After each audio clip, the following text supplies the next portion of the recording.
rumah ini kan udah lama juga ya nggak ditempatin gitu. Pasti banyak debu, banyak nyamuk. Nah itu yang dirasain oleh Kang Udin. Dan Kang Udin ini akhirnya terlelap tidur gitu. Sedikit dia kayak, tau gak sih kayak orang-orang kayak masih setengah sadar tapi ya udah tidur gitu. Nah Kang Udin ini merasakan hal yang sama yang dirasakan oleh si Surti. Kang Udin ini kayak mendengar suara orang yang mengobrol, karena suara berisik, terus kayak dia tuh kayak ngerasa lagi dikerumunin aja waktu tidur kan. Tau gak sih kalau lagi tidur, terus kayak orang-orang tuh kayak ngeliatin kita, terus kayak ngerasanya penuh aja sama orang-orang gitu. Nah itu yang dirasain sama Kang Udin. Karena Kang Udin ini ngerasa keganggu gitu ya sama suara-suara itu, terus feelingnya juga ngerasa kayak dia harus buka mata untuk ngeliat ada apa sih gitu. Kenapa dia ngerasain kayak orang-orang pada ngeliatin dia. Akhirnya Kang Udin ini membuka mata, terus dia melihat sosok-sosok.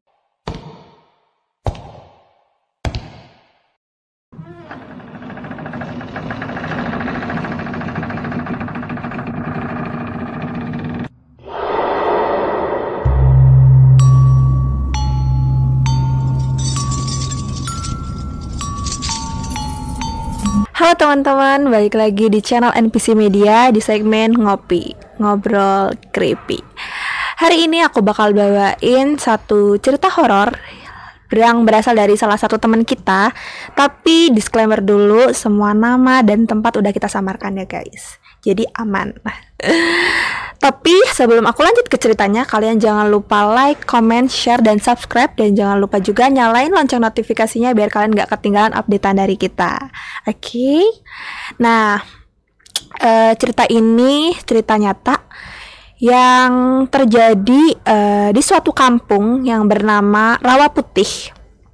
Di Rawa Putih terdapat satu rumah yang sudah terkenal dengan horornya gitu. Dan rumah ini tuh letaknya tuh di perkampungan warga gitu. Dan katanya rumahnya itu depannya tuh kayak jalan gitu. Jadi dan jalan itu pun ramai orang gitu loh yang berlalu lalang. Jadi emang ramai aja gitu, nggak yang sepi dan jauh dari perkampungan warga tuh enggak. Rumah ini konon sudah ada dari sejak awal kemerdekaan. Jadi emang udah sekitar 70 tahunan.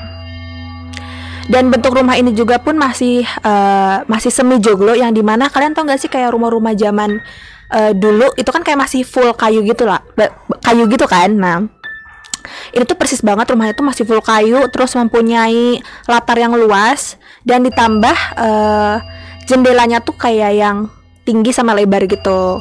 Kalau kalian tahu bentuk yang, kalau sekarang kan joglo-joglo sekarang kan udah banyak yang tembok gitu. Nah zaman dulu tuh masih kayak kayu-kayu gitu. Jadi ada seorang yang namanya, seorang remaja perempuan bernama Surti. Nah Surti ini diminta oleh seseorang untuk menjaga suatu rumah itu maksudnya, menjaga rumah itu karena penghuninya itu biasanya suka merantau. Nah kebetulan penghuninya lagi pada merantau, jadi rumah itu kosong. Akhirnya Surti diminta untuk menjaga rumah itu. By the way, nama punya rumah itu namanya Ki Joko Daniwati. Nah dan si Surti ini kebetulan orangnya tuh nggak terlalu penakut gitu loh. Jadi dia mengiyakan untuk ketika disuruh untuk menjaga rumah itu. Dan Ki Joko sama Niwati ini merupakan umat beragama Kristiani yang lumayan taat pada agamanya. Nah, jadi di rumah-rumah itu pasti ada tempat berdoa agamanya, kayak patung salib sama patung Bunda Maria gitu. Nah, si Surti ini ngerasa, karena emang dia orangnya nggak terlalu penakut, jadi ya ngerasanya biasa aja karena emang rumahnya jarang ditinggalin. Akhirnya rumahnya tuh ngerasa kayak rada angker gitu loh, sedikit rada gelap gitu, karena emang nggak pernah ditempatin kan, jarang gitu. Nah Surti ini berangkat ke rumah tersebut itu abis Isya. Jadi dia sholat Isya dulu di rumah. Nah setelah habis Isya dia pergi ke rumah itu. Dan kebetulan si Surti ini disuruh menjaganya tuh malam-malam. Jadi kayak cuman ya udah biar jaga, takut ada maling aja gitu. Nah dan kebetulan rumah Surti menuju rumah Ki Joko Daniwati ini lumayan dekat, jadi emang nggak perlu waktu yang lama. Dan mereka emang lumayan tetanggaan, jadi jalan kaki aja gitu Surtinya. Dan ketika Surti telah memasuki rumah tersebut, dia langsung menuju ke salah satu kamar untuk langsung tidur. Jadi nggak ngapa-ngapain, ya emang cuma disuruh nunggu aja gitu. Ketika Surti ini setengah tidur, kayak udah terlelap tidur gitu, dia kayak ngedengar suara-suara orang yang berbisik gitu. Kalian tau gak sih kayak orang-orang lagi ngobrol, tapi topiknya tuh nggak jelas gitu. Kayak kalian ini nih, contohnya kayak kalau kalian ke pasar, itu kan suaranya kayak berisik orang ngobrol kan, tapi nggak jelas gitu ya. Apa sih yang mereka omongin tuh gitu. Nah itu yang dirasakan sama si Surti. Nah karena dia ngerasa keganggu, kayak suara berisik itu makin berisik gitu, akhirnya Surti terbangun. Dia kayak sambil kebingungan gitu kan, kayak suara berisik, tapi waktu dia cari ke sumber suaranya itu nggak ada apa-apa. Dengan sadar gitu, si Surti kayak ngerasa lah tadi suara siapa gitu kan. Nah waktu dia keliling mencari sumber suara itu, dia tetap tidak menemukan siapapun. Dengan cepat Surti langsung ketakutan dan keluar rumah dan langsung meninggalkan rumah itu gitu aja. Padahal kalau malam-malam kan lumayan gelap gitu ya, tapi Surti bener-bener gak peduli, dia langsung keluar rumah karena emang ketakutan gitu. Nah mulai saat itu Surti ketika dia disuruh untuk menjaga rumah itu lagi, dia udah gak mau lagi karena emang trauma mungkin ya. Trauma, dia juga udah gak mau, walaupun siang hari juga dia gak mau gitu. Selang beberapa puluh tahun kemudian, Ki Joko dan Niwati ini meninggal dunia. Jadi rumah itu sempat kosong untuk beberapa hari, beberapa minggu gitu. Tapi nggak lama juga diisi lagi sama satu keluarga, sepasang kakek dan nenek gitu. Tapi nggak lama juga mereka meninggal dunia. Akhirnya anak-anaknya menyuruh kayak satu orang bapak-bapak namanya Kang Udin untuk menjaga rumah itu. Nah, Kang Udin ini dia tuh nggak pernah mendengar tentang seramnya rumah itu, jadi dia nggak tahu apa-apa. Akhirnya makanya kenapa dia mengiyakan untuk menjaga rumah itu. Dan suatu malam, karena biasanya kan rumah ini emang dijaga waktu malam-malam aja gitu kan. Nah, Kang Udin ini datang ke rumah itu malam hari. Dia langsung menuju ke salah satu kamarnya, sama seperti Surti gitu, langsung menuju ke kamar untuk tidur.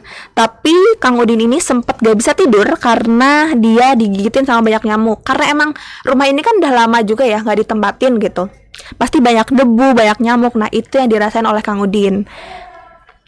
Dan Kang Udin ini akhirnya terlelap tidur gitu sedikit.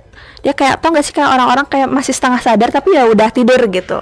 Nah, Kang Udin ini merasakan hal yang sama yang dirasakan oleh si Surti.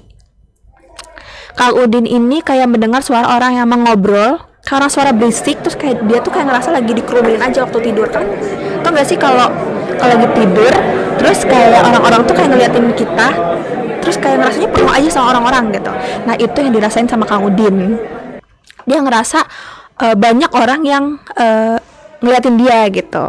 Karena Kang Udin ini ngerasa keganggu gitu ya sama suara-suara itu. Terus feelingnya juga ngerasa kayak dia harus buka mata untuk ngeliat ada apa sih gitu. Kenapa dia ngerasain kayak orang-orang pada ngeliatin dia. Akhirnya Kang Udin ini membuka mata, terus dia melihat sosok-sosok yang gak pernah lihat sebelumnya gitu. Karena posisinya Kang Udin ini bangun tidur kayak masih linglung gitu, Kang Udin gak ngelihat jelas kayak seperti apa bentuk-bentuk sosok itu. Cuma dia kayak ngerasa kayak itu bukan manusia gitu. Nah, karena ketakutan gitu, karena terkejut juga kan bangun tidur, terus dia melek, dia ngeliat sesuatu yang gak pernah dia lihat sebelumnya. Kang Udin ini ngerasa kaget, dan dia pun ngerasa kayak badannya langsung kaku aja gitu, gak bisa digerakin. Karena Kang Udin juga mau lari gak bisa gitu kan. Akhirnya dia cuman menutup matanya kembali dan berusaha untuk melupakan wajah-wajah dari sosok itu gitu. Gak kebayang sih jadi Kang Udin, dan dia masih bisa-bisanya kayak merem gitu aja gitu. Nah, akhirnya Kang Udin ini ngerasa lama-lama dia ngerasa kalau suaranya itu semakin hening, suara bising-bising yang asalnya kayak orang-orang sedang ngobrol, terus orang-orang yang sedang ngeliatin dia tuh dia ngerasa kayak udah mulai reda gitu loh. Dia ngerasa kayak suaranya udah mulai hening, dan orang-orang juga udah ngerasa dia ngerasa kalau orang-orang tuh udah nggak ada gitu. Akhirnya dia memberanikan diri untuk membuka matanya lagi, dan dia juga udah ngerasa rada tenang gitu. Terus akhirnya badan yang kaku itu dia bisa digerakin gitu. Dengan cepat si Kang Udin ini langsung lari menuju keluar rumah tanpa mengunci pintunya. Jadi langsung lari aja ngibrit gitu keluar rumah tanpa mengunci pintu tersebut. Nah, semenjak kejadian itu banyak orang yang bahkan untuk lewat aja nggak mau gitu. Untuk lewat karena emang katanya tuh seserem itu gitu. Dan bahkan kan masih punya anak-anak. Nah, anak-anaknya ini meminta orang untuk menjaga rumah itu, tapi biasanya nggak masuk ke dalam, jadi cuma kayak bersih-bersih halaman rumah atau nyabut-nyabutin rumput, sama palingan nyalain lampu ketika malam hari. Jadi dia emang nggak pernah mau masuk ke dalam gitu. Sebenarnya masih banyak gitu kejadian-kejadian di rumah itu. Tapi buat kalian yang emang masih penasaran apa sih gitu kisah-kisah selanjutnya, kalian bisa komen ya guys. Tapi pertanyaan aku, dia ngeliat sosok kayak gimana sih gitu. Kalian pernah gak sih ngerasain hal yang kayak gitu juga? Jadi kalau ketika kalian tidur itu kalian ngerasa kayak orang-orang tuh kayak ada, jadi ada kayak kalian tuh ngerasa kalau ada yang ngeliatin kalian gitu. Dan ketika kalian buka mata, terus kalian ngeliat sosok-sosok yang nggak pernah kalian lihat sebelumnya gitu. Jadi kalau misalnya ada dari kalian yang pernah ngerasain hal yang kayak gitu juga gitu, kalian bisa kasih tahu nggak sih kayak kalian bisa kasih tahu gitu sebenarnya kayak gitu sosoknya tuh apa gitu. Emang kayak manusia biasa atau emang sosok yang serem gitu. Karena Kang Udin ini juga bilang dia nggak bisa lihat dengan jelas gitu karena emang bangun tidur gitu kan. Jadi terus masih linglung aja gitu. Oke, segitu aja ceritanya guys. Thank you banget yang udah dengerin sampai akhir. Dan buat kalian yang punya cerita yang sama gitu, kalian bisa sharing ke kita di link di bawah ini ya. Oke, kalian jangan lupa like, comment, share, dan subscribe. Dan jangan lupa juga nyalain lonceng notifikasinya biar kalian gak ketinggalan updatean dari kita. Oke guys, see you, bye-bye.